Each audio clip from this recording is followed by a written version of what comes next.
نحمده ونصلي على رسوله الكريم أما بعد فأعوذ بالله من الشيطان الرجيم بسم الله الرحمن الرحيم قاف والقرآن المجيد بل عجبوا أن جاءهم منذر منهم فقال الكافرون هذا شيء عجيب أَإِذَا مِتْنَا وَكُنَّا تُرَابًا ذَلِكَ رَجْعٌ بَعِيدٌ قَدْ عَلِمْنَا مَا تَنقُصُ الْأَرْضُ مِنْهُمْ وَعِندَنَا كِتَابٌ حَفِيظٌ بَلْ كَذَّبُوا بِالْحَقِّ لَمَّا جَاءَهُمْ فَهُمْ فِي أَمْرٍ مَرِيجٍ أَفَلَمْ يَنظُرُوا إِلَى السَّمَاءِ فَوْقَهُمْ كَيْفَ بَنَيْنَاهَا وزيناها وما لها من فروج والأرض مددناها وألقينا فيها رواسي وأنبتنا فيها من كل زوج بهيج تبصرة وذكرى لكل عبد منيب ونزلنا من السماء ماء مباركا فأنبتنا به جنات وحب الحصيد والنخل باسقات لها طلع نضيد رزقا للعباد وأحيينا به بلدة ميتا كذلك الخروج كذبت قبلهم قوم نوح وأصحاب الرس وثمود وعاد وفرعون وإخوان لوط وأصحاب الأيكة وقوم تبع كل كذب الرسل فحق وعيد أفعينا بالخلق الأول بل هم في لبس من خلق جديد صدق اللہ العظیم۔ سورۃ قاف مکی صورت ہے، اس میں 45 آیات اور 3 رکوعات ہیں۔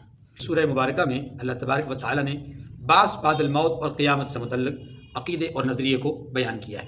دیکھیے، قاف والقرآن المجید، قاف حروف مقطعات میں سے ہے اور اس کے متعلق سب سے بہترین بات یہی ہے کہ اللہ عالم بمرادہ، اللہ ہی اس کی مراد کو صحیح اور بہتر انداز میں جانتے ہیں۔ بندے اس لفظ یا ایسے الفاظ کی مراد سے واقف نہیں ہیں۔ اللہ نے اپنے حبیب صلی اللہ علیہ وسلم کو اس کا علم عطا کیا یا نہیں کیا، قرآن اور حدیث میں اس کی صراحت موجود نہیں ہے۔ اگر اللہ نے علم عطا کیا تو تب بھی یہ ایک راز تھا جسے اللہ نے اپنی دوسری مخلوق سے یا اپنے دوسرے بندوں سے مخفی رکھنے کا حکم دیا، تو رسول کے علم میں ہے لیکن رسول نے بتایا نہیں، چونکہ بتانے کا حکم نہیں تھا۔ اور اگر اللہ نے بتایا ہی رسول کو نہیں ہے تو تب بھی اس میں کوئی ایسی مذاقے والی بات نہیں ہے، یہ اللہ کا معاملہ ہے، اللہ کے رسول کا معاملہ ہے۔ بل قرآن المجید، قرآن مجید کی قسم ہے۔ دیکھیے، قسم مخلوق کی اٹھانا جائز نہیں ہے، مخلوق کی قسم اٹھانا جائز نہیں، لیکن یہ حکم مخلوق کے لیے ہے، خالق کے لیے نہیں، ایک بات۔ دوسری بات یہ کہ قرآن مخلوق نہیں ہے، قرآن اللہ کی صفت ہے۔ اللہ اپنی صفت کی، اللہ اپنی ذات کی یا اللہ اپنی مخلوق کی بھی قسم اٹھا سکتے ہیں۔ اللہ کے لیے ممانعت نہیں ہے۔ کیوں نہیں ہے؟ بندوں کے لیے ممانعت کیوں ہے؟ وجہ اس کی یہ کہ قسم اٹھائی جاتی ہے، کسی شے کو عظیم سمجھتے ہوئے اس کی قسم اٹھائی جاتی ہے۔ اللہ کے ہاں ہر چیز اللہ کی ذات سے پست ہے، اس لیے اللہ مخلوق کے لیے کسی شے کو اس کی عظمت سے اس کی عظمت کے مطابق اس سے اجاگر کرنے کے لیے اللہ پاک کبھی کبھی اس شے کی قسم کھاتے ہیں، جیسا کہ والتین والزیتون وطور سینین وہذا البلد الامین۔ یہاں دیکھیں اللہ تبارک و تعالیٰ نے کئی قسمیں اٹھائیں، والشمس وضحاها والقمر اذا تلاها والنہار، یہ ساری جو واو ہے یہ واو قسم کے متعلق ہے۔ ساری قسمیں کھا کے آخر میں اللہ کیا فرماتے ہیں؟ قد افلح من زکاها وقد خاب من دساها۔ کامیاب ہو گیا وہ جس نے اپنے نفس کو پاکیزہ کر لیا، اور ناکام ہوا وہ جس نے اپنے نفس کو جو ہے وہ گندا کر دیا۔ ایسے ہی بہت ساری باتوں کی قسم اللہ تبارک و تعالیٰ فرماتے ہیں، لا اقسم بہذا البلد۔ تو اللہ کے لیے مخلوق کی قسم کھانا ناجائز نہیں ہے، ممنوع نہیں ہے۔ اللہ قادر مطلق ہے، اللہ کم الحاکمین ہے، وہ جو مرضی چاہے کر لیں، ان کو کوئی پوچھنے والا نہیں ہے۔ لیکن مخلوق کے لیے رسول صلی اللہ علیہ وسلم نے اللہ کی ذات و صفات کے علاوہ کسی شے کی قسم کھانے سے منع کیا ہے، بس۔ والقرآن المجید، اور قرآن اللہ کی کتاب ہے، اس کی قسم اللہ فرماتے ہیں والقرآن المجید، اور قسم ہے قرآن مجید کی۔ کس بات پہ قسم کھائی جا رہی ہے؟ اس بات پر جس بات پر قسم کہی جا رہی ہے وہ یہاں پر موجود نہیں ہے الفاظ میں، اور یہ وہ یہاں پر الفاظ میں موجود نہیں ہے، بلکہ وہ ہم ذہن میں اس کا جواب لے کر آتے ہیں. وہ جواب کیا ہے کہ اللہ یوں ارشاد فرما رہے ہیں کہ مجھے قسم ہے قرآن مجید کی، انا ارسلناک نذیرا، اے محبوب ہم نے آپ کو ڈرانے والا بنا کر بھیجا ہے. یہاں درمیان میں اللہ اپنے حبیب سے متعلق بات فرما رہے ہیں قسم کھا کر. یہ بات ختم ہو گئی. اب اگلی بات، بل عجبوا ان جاءهم منذر منهم فقال الكافرون هذا شيء عجیب. کفار کے حوالے سے اللہ تبارک و تعالی یہاں پر ایک شکوہ کر رہے ہیں کہ کتنے بدبخت لوگ ہیں کہ میں نے قرآن بھیجا، صاحب قرآن کو بھیجا اور نذیر بنا کر کے بھیجا. یہ بدبخت ان پر یہ اعتراض کرتے ہیں کہ یہ انسان ہے اور ہم انسان کی پیروی کیسے کریں. یہ ان کی طرف سے رسول کو نہ ماننے کے حوالے سے پہلا ہیلا، پہلا بہانہ، پہلا عذر. اور وہ کیا ہے کہ چونکہ یہ انسان ہے، ہم بھی انسان ہیں، یہ بھی انسان ہے، تو ہم تو ان کی بات نہیں مان سکتے. بس بھائی، تو پہلا ان کا جو حضور علیہ السلام کے حوالے سے، یہ قیامت کے حوالے سے پہلا جو اعتراض تھا، یہ قرآن کو نہ ماننے کے حوالے سے جو پہلا اعتراض تھا کہ جی صاحب قرآن انسان ہے، ہم نہیں مان سکتے. بل عجیبوا ان جاءهم منذر، لیکن ان لوگوں نے تعجب کیا کہ انہی میں سے ایک ہدایت کرنے والا ان کے پاس آیا. فقال الکافرون هذا شیء عجیب، تو کافر کہنے لگے کہ یہ بات تو بڑی عجیب ہے کہ ایک انسان اٹھ کر کے انسانوں کی رہنمائی کرے، یہ بات تو بڑی عجیب ہے. اگر آنا ہی تھا تو کسی فرشتے کو بھیج دیا جاتا. حالانکہ قرآن مجید نے اس حوالے سے بھی بات کی ہے کہ اگر زمین پر فرشتے ہوتے تو ہم فرشتوں کو بھیج دیتے. سورہ بنی اسرائیل میں اللہ پاک نے بات بیان فرمایا، ہم فرشتوں کو اتار دیتے ان کی بھلائی کے لیے، ان کے ڈرانے اور سمجھانے کے لیے. لیکن چونکہ زمین پر فرشتے موجود نہیں ہیں بلکہ انسان ہیں، تو یقیناً انسانوں کی رہنمائی کے لیے کس کی ضرورت ہوگی؟ انسان ہی کی ہوگی. جو انسانوں کے مزاج سے واقف ہو، انسانوں کی عادات سے واقف ہو، انسانوں کے تقاضوں سے واقف ہو، وہ انسان ہی ہو سکتا ہے.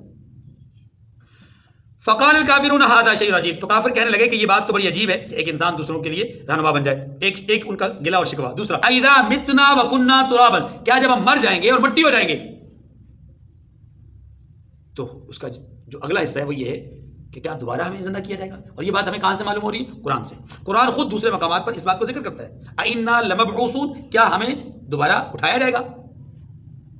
اب خود ہی اللہ تبارک و تعالیٰ نے ان کے الفاظ میں اس بات کو ذکر کیا، ذالک رجع بعید، یہ لوٹنا یعنی یہ زندہ ہونا دوبارہ، یہ دوبارہ پیدا ہونا تو بعید بات ہے، ہماری سمجھ میں نہیں آ رہی، ہماری عقل میں بات نہیں آ رہی. یہ اللہ تبارک و تعالیٰ نے دو تحفظات مشرکین کے بیان کیے. کس کے حوالے سے؟ رسول کو نہ ماننے کے حوالے سے کہ ہم رسول کو اس لیے نہیں مانتے کہ نمبر ایک کہ رسول انسان ہے. دوسری بات یہ کہ یہ رسول ایسی بات کرتا ہے جو ہماری عقل نہیں مانتی کہ بھائی مرنے کے بعد دوبارہ زندہ ہوں گے، اس لیے ہم اس کو کیسے مانیں؟ جب اس کو نہیں مانتے تو قرآن کو کیسے مانیں؟ اور جب قرآن کو نہیں مانتے تو رحمان کو کیسے مانیں؟ آخرت کو کیسے مانیں؟ یعنی یہ ساری چیز، ساری عقائد کی بنیاد رسالت مآب صلی اللہ علیہ وسلم کی ذات عالی ہے. یاد رکھیے، توحید بھی بغیر رسالت کے سمجھ میں نہیں آ سکتی، قرآن بغیر رسول کے سمجھ میں نہیں آ سکتا، قیامت بغیر رسول کے سمجھ میں نہیں آ سکتی. کیونکہ جب آپ کو رسول پر اعتماد نہیں تو آپ قرآن پر کیسے اعتماد کریں گے؟ جب آپ کو رسول پر اعتماد نہیں، آپ خدا پر اعتماد کیسے کریں گے؟ خدا کو کیسے پہچانیں گے؟ بس مانگے آگے. اللہ نے جواب دیا، قد علمنا ما تنقص الارض منهم وعندنا کتاب حفیظ. یہاں اللہ تبارک و تعالیٰ نے دو طرح سے جواب دیا ہے، ایک اپنی قدرت کو بیان کیا، دوسرا اپنے علم کو بیان کیا. فرمایا قد علمنا ما تنقص الارض منهم، ان کے جسموں کو زمین جتنا کم کرتی جاتی ہے ہمیں معلوم ہے. اور دوسرا جواب، دوسری بات سن لیں پھر میں بات کروں. وعندنا کتاب حفیظ، اور ہمارے پاس تحریری یادداشت بھی ہے. پہلی بات کی وضاحت سمجھیے. دیکھیے جی، اللہ پاک نے بڑی اپنی قدرت کو بیان کیا یہاں پر. انسان کو یا کسی بھی مخلوق کو جب اللہ تبارک و تعالی وجود بخشتے ہیں تو ایسا نہیں ہے کہ وجود بخشنے کے بعد اللہ چھوڑ دیتے ہیں، نہیں. اللہ تبارک و تعالی تدمر کل شیء بامر ربها، ہر چیز کے اندر جتنے بھی تدبیریں ہوتی ہیں، جتنی بھی بڑھوتریاں ہوتی ہیں، جتنی بھی ترقیاں ہوتی ہیں، وہ ساری کی ساری اللہ کے حکم سے، اس کی منشا سے ہوتی ہیں. جب یہ بات ہمیں سمجھ میں آ گئی تو اب تھوڑا اگلا جو گراؤنڈ ریالٹی کے اعتبار سے مسائل ہیں ان کو تو سمجھیے.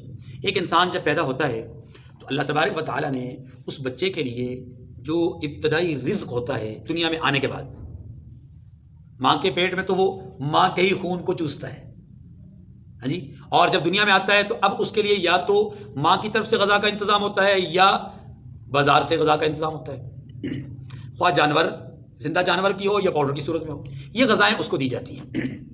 ان تمام غذاؤں کے پیچھے اگر آپ غور کریں تو آپ کو اللہ کی قدرت کار فرما نظر آئے گی.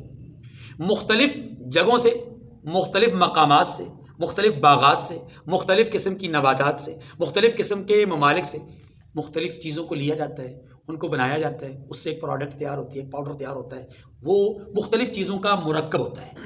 اسی طریقے سے ماں کی جو فیڈ ہوتی ہے، مدر فیڈ، وہ بھی ایسا نہیں ہے کہ کسی ایک چیز کی سے مرکب ہوتی ہے. آپ جانتے ہیں کہ ایک مرد یا عورت یعنی ایک انسان جو غذا کھاتا ہے وہ غذا کسی ایک چیز سے بنی ہوئی نہیں ہوتی بلکہ اس کے اندر مختلف اللہ کی قدرتیں کار فرما ہوتی ہیں. پانی کو لے لیجئے, مٹی کو لے لیجئے, ہاں جی بیج کو لے لیجئے, کھاد, ہر چیز جتنی بھی چیزیں ہیں چاہے وہ اس کے مثبت پہلو کے اعتبار سے ہوں چاہے منفی پہلو کے اعتبار سے, جتنی بھی چیزیں ان تمام چیزوں سے مرکب ہو کر کے انسان کے لیے غذا بنتی ہے. وہ غذا میدے میں جاتی ہے, میدا اپنا کام کرتا ہے, اس سے خون بھی بناتا ہے, اس سے فضلہ بھی بناتا ہے, اس سے دودھ بھی بناتا ہے, مطلب وہ مختلف پروسیس سے گزرنے کے بعد اب وہ بچے کی ایک غذا تیار ہوتی ہے.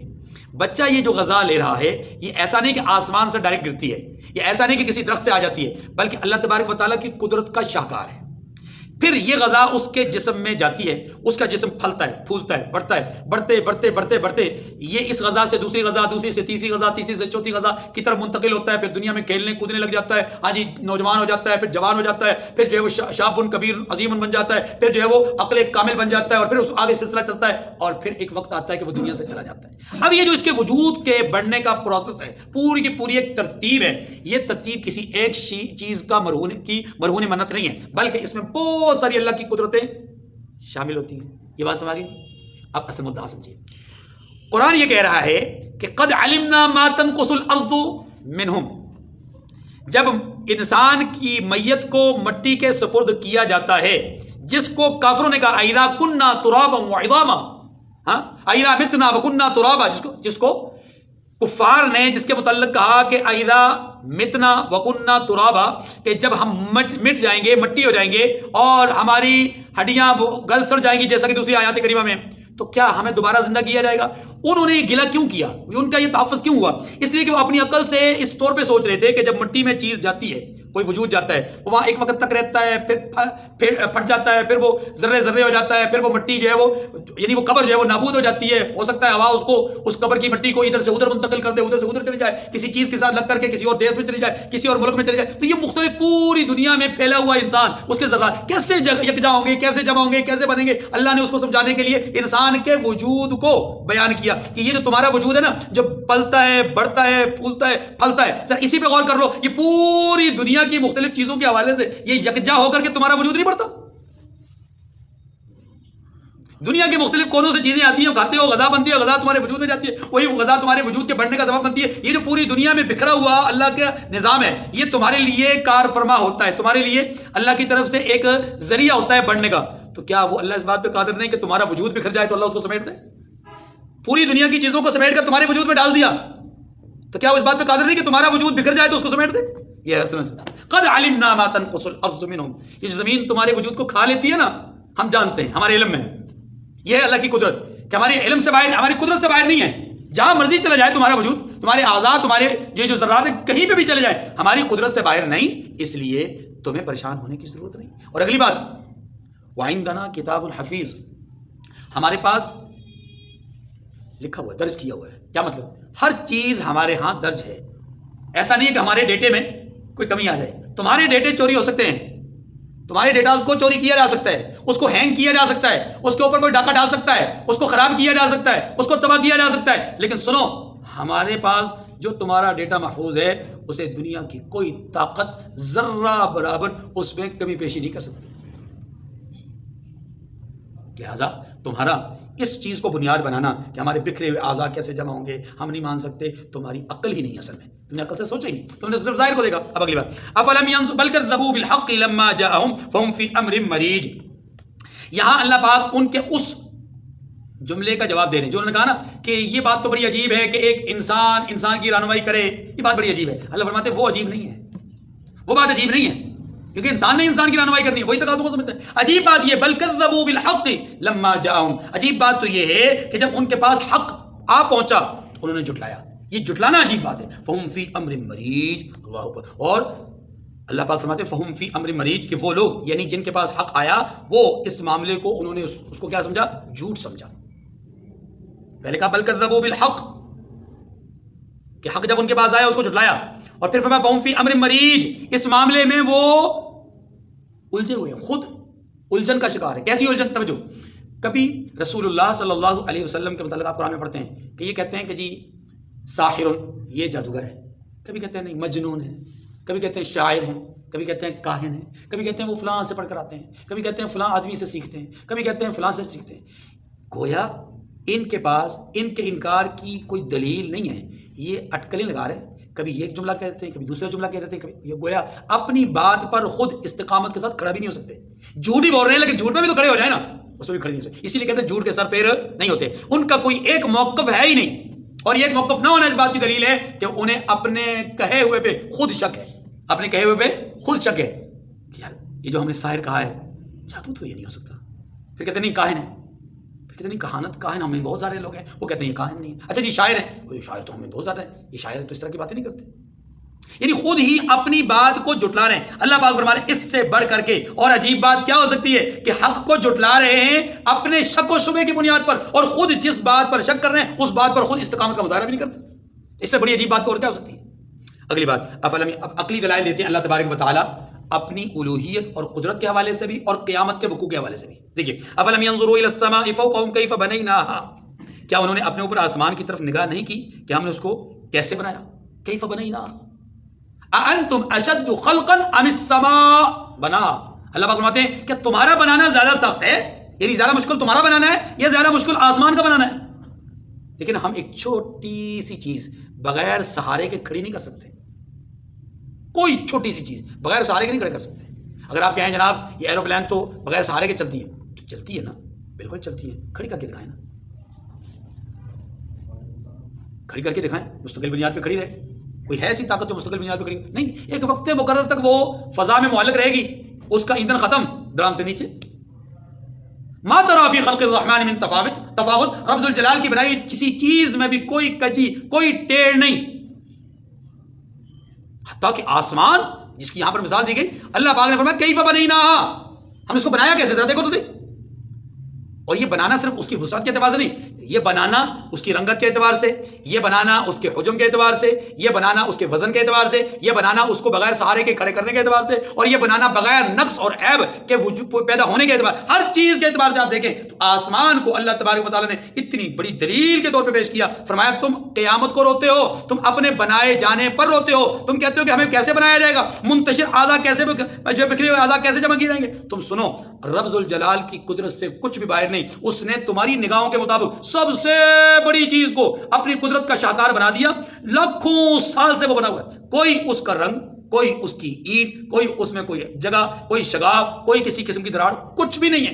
تو اس رب کے لیے کیا مشکل ہے تمہارا 6 فٹ کا، 6.5 فٹ کا، زیادہ 7.5 فٹ کا یا 9 فٹ کا ہوگا تمہارا وجود. ہاں جی، تمہارا اس کے سامنے اس کے لیے بنانا کون سا مشکل کام ہے؟ اکثر تو تم میں سے 6 فٹ سے کم ہے. بڑے سے بڑا جسم بھی ہو، 27 ہاتھ لمبا اور اونچا قد ہو قوم عاد کی طرح، تب بھی اس کے لیے بنانا کون سا مشکل کام ہے؟ یہ 27 ہاتھ لمبا قد جو قوم عاد کا ہے، یہ آسمان کے مقابلے میں ایک ہلکے سے ذرے کے برابر بھی نہیں ہے. وہ آسمان کہ جس آسمان سے زمین انگوٹھی کے حلقے سے بھی چھوٹی نظر آتی ہے. تو آپ اندازہ کر لیں آسمان کتنی بڑی چیز ہے. جو یہاں بیٹھے ہوئے آسمان ابھی بھی ہمیں ہر طرف وہ پھیلی چھت ہی نظر آتی ہے. جہاں جس دیش میں جس ملک میں چلے جائے آپ کو یہ چھت نظر آئی. اس چھت کے نیچے 7 گنا پانی، ہاں جی 1 گنا اس کا زمین خشک، اور پھر اس کے علاوہ بھی جتنی اللہ کی اس زمین پر، زمین سے علاوہ پانی پر جو چیزیں موجود ہیں ان سب کے اوپر ایک سائبان ہے اس آسمان. افلم ينظروا الى السماء فوقهم كيف بنيناها، کیا انہوں نے اپنے اوپر آسمان کی طرف نگاہ نہیں کی کہ ہم نے اس کو کیسے بنایا؟ وزيناها، اور اس کو کیسے سجایا. صرف بنایا ہی نہیں، سجا بھی دیا ہے. اور ایسا سجایا ہے کہ آج تک شعراء اس کو دیکھ کر کے کئی قصیدے پڑھ چکے، لیکن رب ذوالجلال کی اس سجاوٹ اور اس بناوٹ کو کوئی کما حقہ بیان نہیں کر سکا. وما لها من فروج، اور دیکھو تو صحیح اس میں کہیں کوئی شگاف تک نہیں ہے، کوئی شگاف نہیں. والارض مددناها، دوسری مثال فرمایا اور زمین کو دیکھو کہ ہم نے اس کو کیسے پھیلایا. پانی کا ایک بلبلہ وہ پھٹا، تھوڑی سی خشکی پیدا ہوئی، وہ خشکی بڑھتے 1,20,00,000 مربع میل پر یہ زمین پھیل گئی. اور اتنی زبردست کہ آپ اس میں جو چاہے مرضی بنا لیں. اتنی بڑی زمین کہ دنیا میں چند ایک لوگ ایسے ہیں کہ جنہوں نے پوری دنیا گھومی ہے. وہ بھی پوری دنیا گھومنے سے مراد یہ ہے کہ اگر ایک آدمی ضلع سیالکوٹ کے 5 اگر تحصیلیں ہیں تو 5 تحصیلوں میں سے بڑے بڑے شہروں میں آ گیا اور اسی طریقے سے ضلع گجرانوالا یا ضلع اپنا جہلم اسی طریقے سے آگے دوسرے اضلاع کے بڑے بڑے شہروں میں چلا گیا تو کہا جائے گا کہ جناب اس نے یعنی اس طرح پوری دنیا کا اگر وزٹ کر لے تو کہا جائے گا اس نے پوری دنیا کو وزٹ کر لیا، پوری دنیا کی سیر کر لی. حالانکہ حقیقتاً وہ پوری دنیا کی سیر کرنے والا دنیا میں پیدا ہی کوئی نہیں ہوا. جو دنیا کی ہر گلی میں جائے، ہر روڈ کا سفر کرے، ہر جگہ پہ جائے، ہر جنگل میں جائے، ایسا دنیا میں پیدا ہی کوئی نہیں ہوا اور ہو بھی نہیں سکتا. انسان کی زندگی بڑی محدود ہے، یہ سفر بہت طویل ہے. اللہ کا فرمان ہے اللہ مدد آج زمین کو ہم نے پھیلایا ہے. وَأَلْقَيْنَا فِيهَا رَوَاسِيَ، تیسری مثال فرمایا اور اس میں پہاڑ رکھ دیے ہیں. یہ ساری چیزیں اللہ کی قدرت کی دلیل ہے نا، تو دوبارہ پیدا کرنا بھی اللہ کی قدرت ہے. فرمایا وَأَنبَتْنَا فِيهَا مِن كُلِّ زَوْجٍ بَهِيجٍ. چوتھی بات فرمایا کہ اور اس میں ہر طرح کی خوشنما چیزیں اگائیں، ہر طرح کی خوشنما چیزیں، یعنی خواہ وہ نباتات سے تعلق رکھتی ہیں، خواہ وہ فصل سے تعلق رکھتی ہیں، خواہ وہ مخلوق یعنی حیوانات سے تعلق رکھتی ہیں، انسانوں سے تعلق، ہر چیز کو اللہ تبارک و تعالیٰ نے جوڑا خوبصورت خوشنما بہترین سلیقے والا یہ وہ بنایا ہے. اللہ اکبر. اور یہ ساری اللہ کی قدرت ہے، ساری اللہ کی قدرت ہے. 2 باتیں آگے فرماتے ہیں. فرمایا یہ قدرت نظر کس کو آئے گی؟ جس کے پاس آنکھیں ہوں گی، جس کے پاس دماغ اور عقل ہوگا. عقل نہیں تو تب بھی یہ قدرت نظر نہیں آ سکتی، آنکھیں نہیں تو تب بھی یہ قدرت نظر نہیں آ سکتی. فرمایا اللہ کی قدرت کو دیکھنے کے لیے 2 چیزیں درکار ہیں، ایک بینائی، دوسری عقل. فرمایا کافرو، تم جو رسول پر اعتراض کر رہے ہو اس سے پتہ چلا کہ نہ تو تمہارے پاس بینائی ہے اور نہ ہی تمہارے پاس عقل ہے. اسی لیے قرآن نے کہا وَلَهُمْ أَعْيُنٌ لَا يُبْصِرُونَ بِهَا، آنکھیں ہیں بینائی نہیں ہے، آنکھیں ہیں دیکھ نہیں سکتے. کیا معنی یہ ہے کہ جو ان کو نظر آ رہا ہے اس کو وہ اتنا مشکوک نگاہ سے دیکھتے ہیں کہ حقیقت تک ان کو رسائی ہی نہیں ہوتی، حقیقت تک پہنچ ہی نہیں پاتے. اب دیکھیں نا، ایک دنیا کے اندر ہم دیکھتے ہیں کہ بہت سارے سائنسدان ہیں، بہت زیادہ سائنسدان، وہ اللہ کی اس قدرت پر غور و فکر کرتے ہیں اور پتہ نہیں کتنی چیزوں سے آگاہ ہو جاتے ہیں، کیسی گہرائی تک پہنچتے ہیں. لیکن ایک دفعہ بھی وہ نہیں سوچتے کہ یہ چیز جس پر ہم تحقیق کر رہے ہیں، جس پر ہم جو ہے وہ ریسرچ کر رہے ہیں، اس چیز کو بنانے والی ذات کون ہے. وہ بنانے والے پہ غور نہیں کرتے، بس بناوٹ پہ غور کرتے، بنی کیسے، یہ آگے کیا کام کرے گی، ماضی میں کیا کام کرتی رہی ہے. یہی ان کی تحقیق کا محور اور مرکز ہے. نتیجہ یہ ہے کہ وہ معرفت الہی سے خالی ہے. جس دن انہوں نے بنانے والے پہ غور کر لیا، یقین کریں کئی مولویوں سے زیادہ بڑے ولی بن جائے گا وہ. جس نے اللہ کی قدرت کو گہرائی سے دیکھا، اللہ کی قدرت کو اللہ کی معرفت کے ساتھ، وہ وقت کا ولی بن جائے گا.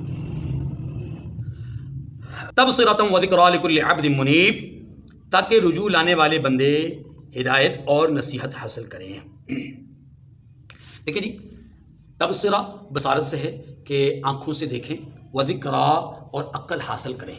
یہ کس کے لیے ہے؟ لکل عبد منیب، ہر اس آدمی کے لیے ہے جو رجوع کرنے والا ہو.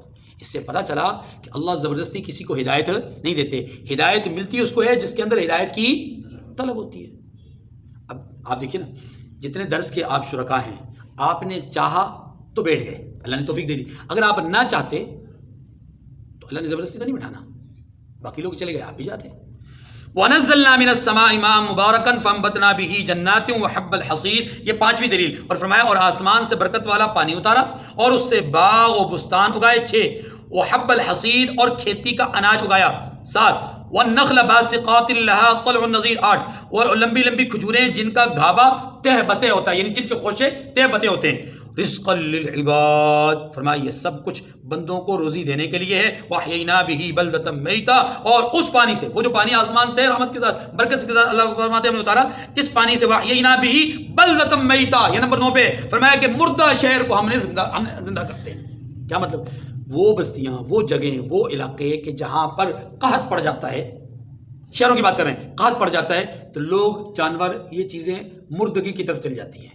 اللہ وہاں پر آسمان سے پانی برساتے ہیں، قحط کو ختم کرتے ہیں، زندگی کے آثار دوبارہ نمایاں ہو جاتے ہیں. اسی طریقے سے عام زمینوں کو لے لیجئے، زمینیں خشک ہو جاتی ہیں، بنجر ہو جاتی ہیں، اللہ آسمان سے پانی برساتے ہیں، وہ کیا ہو جاتی ہیں؟ ہری بھری ہو جاتی ہیں، سب شراب ہو جاتی ہیں. یہ ساری چیزیں اس سے مراد. کذالک الخروج، یہ ایک جملہ کہہ کے پیچھے ساری باتوں کو دلیل کے طور پہ بیان کیا. یہ سارے کام، آسمان ہے، زمین ہے، پہاڑ ہے، مردوں کو زندہ کرنا ہے، اپنا مردہ زمین کو زندہ کرنا ہے، مردہ شہروں کو زندہ کرنا ہے، باغات لگانا وغیرہ، یہ ساری جتنی بھی 9 کی 9 اللہ نے چیزیں بیان فرمائی. فرمایا یہ ساری چیزیں اللہ کی قدرت کے دلیل ہیں. جیسے اللہ ان کے بنانے پہ قادر ہے، کذالک الخروج، اسی طرح اللہ تمہیں مٹی سے نکالنے پر بھی قادر ہے. کذبت قبلہم قوم نوح واصحاب الرس وثمود. یہاں ان آیات کریمہ میں 2 میں بلکہ 3 آیات کریمہ میں اللہ تبارک و تعالیٰ نے قرآن اور رسول کے منکرین کو گویا الٹیمیٹم دیا ہے، تنبیہ کی ہے کہ تم سے پہلی قومیں بھی اللہ کی کتابوں کی، اللہ کے رسولوں کا انکار کر چکی، تو نتیجہ ان کا اچھا نہیں ہوا. تم بھی اس بات کو سمجھ لو کہ جو حرکتیں تم نے کر رکھی ہیں یا جو تم حرکتیں کر رہے ہو اس کا نتیجہ پھر اچھا نہیں ہونا. مان جاؤ، ابھی بھی وقت ہے. بس یہ لب لبابل کا. دیکھیے کذبت قبلہم قوم نوح، ان سے پہلے نوح کی قوم جھٹلا چکی. واصحاب رس اور کنویں والے بھی جھٹلا چکے. کنویں والے سے مراد کون ہے؟ قوم نوح تو آپ جانتے ہیں. کنویں والے سے مراد حضرت صالح علیہ السلام کی قوم. جب اونٹنی کا معجزہ انہوں نے طلب کیا، اللہ نے وہ نشانی دے دی، پھر انہوں نے اس معجزے کی قدر نہیں کی، اللہ نے اس قوم کو ہلاک کیا. اور جو صالح علیہ السلام کے ماننے والے لوگ تھے انہیں اس بستی سے لے کر کے حضرت صالح کو لے کر کے نکلنے کا حکم دیا گیا. یہ ان کو لے کر کے چلے گئے. جس جگہ پہ جا کر یہ آباد ہوئے اس جگہ پر ایک مشہور و معروف کنواں تھا. اصحاب الرس سے مراد حضرت صالح علیہ السلام کے ماننے والے وہی لوگ کہ جو اس کنویں کے پاس جا کر کے آباد ہوئے. پھر صالح علیہ السلام کا وہاں پر انتقال ہو گیا. صالح علیہ السلام کے بعد ایک اور نبی دنیا میں تشریف لائے اسی قوم میں. ایک بہت عرصے کے بعد جب وہ قوم نافرمان ہو گئی، پھر اللہ نے ایک نبی کو بھیجا. جب وہ نبی کو بھیجا تو اس قوم نے اس نبی کا انکار کیا. نہ صرف انکار کیا بلکہ اس نبی کو شہید بھی کیا. اصحاب الرس سے مراد وہ لوگ ہیں. صالح علیہ السلام یا ان کی وہ قوم جو پہلے ہلاک ہو چکی تھی وہ اس سے مراد نہیں. صالح علیہ السلام کی وہ قوم کہ جو صالحین میں سے تھی وہ وہاں چلی گئی. پھر وہ صالح علیہ السلام کے انتقال کے بعد نافرمان ہوئی. پھر ایک اور نبی آئے اور اس نبی نے ان کو دعوت دی، انہوں نے ان کو جھٹلایا اور قتل کیا. اصحاب الرس سے مراد وہ ہے. وثمود، اور صالح علیہ السلام جن کی طرف پہلے بھیجے گئے اس کو قوم ثمود بھی کہتے ہیں. وَإِلَىٰ ثَمُودَ أَخَاهُمْ صَالِحًا وَعَادٌ وَفِرْعَوْنُ وَإِخْوَانُ لُوط. اب دیکھیں ان دونوں قوموں کو اللہ نے ہلاک کیا. قوم ثمود کو بھی ہلاک کیا اونٹنی کی ناقدری کی وجہ سے، اور بعد والوں کو بھی اللہ نے ہلاک کیا. کیوں؟ اس لیے کہ انہوں نے وقت کے نبی کو جھٹلایا بھی اور قتل بھی کیا. وَعَادٌ وَفِرْعَوْنُ وَإِخْوَانُ لُوط، اور فرمایا کہ قوم عاد کو بھی اللہ نے ہلاک کیا. کیسے ہلاک کیا؟ ایسے عجیب و غریب قسم کی طوفانی ہوا بھیجی کہ یہ 7 راتیں اور 8 دن تک یہ گھومتے رہے. اللہ نے مار تو دیا تھا لیکن اس کے باوجود ان کو خوب گھمایا، اور گھما کر کے جب 8ویں دن زمین پر 7 دنوں کے بعد جب زمین پر پٹخا تو اللہ خود فرماتے ہیں کأنہم اعجاز نخل خاویہ، وہ ایسے زمین پہ پڑے ہوئے تھے جیسے کھجور کے تنے زمین پہ پڑے ہوتے ہیں. وہ فرعون، اور فرعون آپ جانتے ہیں. وہ اخوان لوط، اور ان کے بھائی، یعنی وہ اخوان لوط ان کے بھائی قوم لوط، یا پھر لوط علیہ السلام کے بھائی یعنی لوط علیہ السلام کی قوم لوط. واصحاب الایکۃ وقوم تبع، اور ان کے رہنے اور بن کے رہنے والے. اصحاب الایکہ بن کے رہنے والے، اس سے مراد قوم شعیب ہے. وقوم تبع، اور تبع کی قوم. قوم تبع کون سی ہے؟ قوم سبا کا ایک نام قوم تبع ہے. تفصیل اس کی 22ویں پارے میں سورہ سبا کے اندر گزر چکی ہے. کل کذب الرسل فحق وعید، ان سب نے پیغمبروں کو جھٹلایا تو ہمارا عذاب بھی پورا ہو کر رہا. انہوں نے جھٹلایا، ہم نے جو ان کو عذاب میں مبتلا کیا. اے مکہ کے لوگوں، تم رسول کا انکار کر رہے ہو، قرآن کا انکار کر رہے ہو تو بچ تم بھی نہیں سکتے. افعینا بالخلق الاول، کیا ہم پہلی بار پیدا کر کے تھک گئے ہیں؟ یہ اللہ نے حتمی بات کی ہے. اس ساری گفتگو کا لب لباب بیان کیا ہے کہ یہ جو ہم نے چیزیں بنائی، انسانوں کو بنایا، آسمانوں کو بنایا، کیا ہم ان کے بنانے کے بعد تھک گئے؟ جو دوبارہ نہیں بنا سکتے، تم کہتے دوبارہ نہیں بن سکتے، تو کیا اللہ فرماتے کہ ہم تھک گئے؟ تھکنا اللہ کی ذات سے ممکن ہی نہیں. کیوں؟ اس لیے کہ تھکتا وہ ہے جو جسم والا ہوتا ہے. اللہ تو جسم سے پاک ہے، اللہ کا تو جسم ہی نہیں ہے. تھکاوٹ تو جسم کو ہوتی ہے نا، تو اللہ کا تو جسم نہیں. افعینا بالخلق الاول، کیا ہم پہلی بار پیدا کر کے تھک گئے ہیں؟ بل ہم فی لبس من خلق جدید، نہیں اللہ نہیں تھکے. ہاں اللہ تھکتے ہی نہیں، تھک سکتے ہی نہیں، بلکہ یہ اثر نو پیدا کرنے میں شک میں پڑے ہوئے ہیں. یعنی ان کا شک ہے، اللہ کا معاملہ اللہ کی قدرت سے بعید نہیں، ان کا اپنا شک ہے. اللہ تعالیٰ مجھے اور آپ کو سمجھنے کی توفیق نصیب فرمائے. آخر دعوانا